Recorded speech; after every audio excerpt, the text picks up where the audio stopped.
কিন্তু সেই শিবপ্রসাদ হাজরাকে গ্রেপ্তার হতে হলো এবং সেই শিবপ্রসাদ হাজরার 8 দিনে পুলিশ হেফাজতের নির্দেশ দেওয়া হলো। কিন্তু এলাকার মহিলারা তারা কিন্তু বলছেন যে গ্রেপ্তারিতে তো তারা খুশি, কিন্তু শাস্তি চাই। এই শিবপ্রসাদ হাজরা এবং উত্তম সর্দারের যেন শাস্তি হয়, সেই নিয়ে এলাকার মহিলারা খুশি। কিন্তু ইতিমধ্যে তৃণমূল কংগ্রেসের যে প্রতিনিধি দল সেখানে গিয়েছে, 3 মন্ত্রী গিয়েছেন, তারা সাংবাদিক সম্মেলন করছেন সেখানে। বিশেষ করে সন্দেশখালী অঞ্চলে যারা আমাদের কর্মীরা আছেন এবং আমাদের যে প্রধানরা আছেন, অঞ্চলের সভাপতিরা আছেন এবং কিছু সাধারণ মানুষের অভাব অভিযোগ শুনবেন।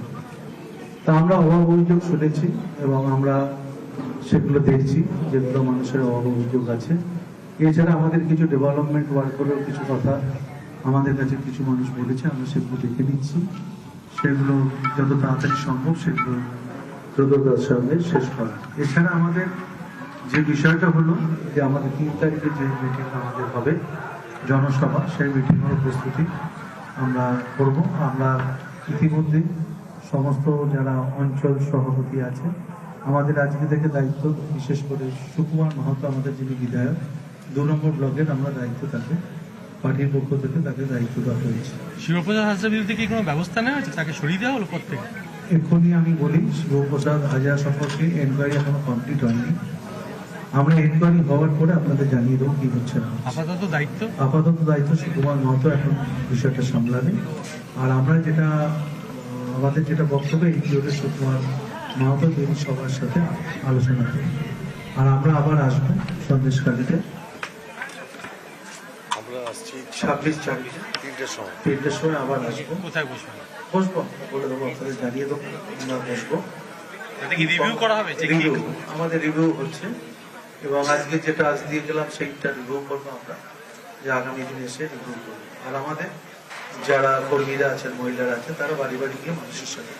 উত্তম সর্দার, শিবু হাজরা যাদের বিরুদ্ধে টাকা না দেওয়ার অভিযোগ, সেই ব্যাপারে কি কথা হবে? আমি তো আগেও বলেছি, যদি টাকা ওরা ফেরত না দেয়, দলের পক্ষ থেকে সেই টাকা আমরা নিজেরা চাঁদা তুলে সেই টাকা মানুষকে ফেরত দিই। সেটা পার্থভূমি বলবেন। আপনারা কি মনে করেন যে শিবু হাজরা সে প্রকৃত দোষী? দল কি মনে করছে? একটু আগে আমাদের মাননীয় মন্ত্রী শ্রী সুজিত বোস বলেছেন যে দলের যে তদন্ত সেটা এখনো শেষ হয়নি। অতএব যতক্ষণ পর্যন্ত শেষ না হচ্ছে ততক্ষণ পর্যন্ত কোনো কথা বলাটা স্বাভাবিকভাবেই কাম্য নয় কিংবা উচিত। উত্তমের ব্যাপারে যখন আমরা কনফার্ম রয়েছি, আমরা 1 মিনিটও সিদ্ধান্ত নিতে দেরি করি।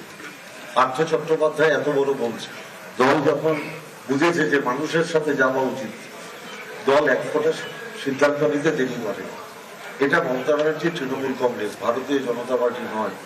যে সারদায় নাম আছে আসলে মুখ্যমন্ত্রী হয়ে গেল, যার বিরুদ্ধে বলা হলো যে মহারাষ্ট্রের সবচেয়ে বড় দুর্নীতির নায়ক, পরের দিন বিজেপিতে যোগদান করার পরেই তিনি উপমুখ্যমন্ত্রী হয়ে গেলেন। যাকে টিভির পর্দায় টাকা নিতে দেওয়া গেল, তিনি বিরোধী দলনেতা হয়ে গেলেন। এটা তো ভারতীয় জনতা পার্টি নয়।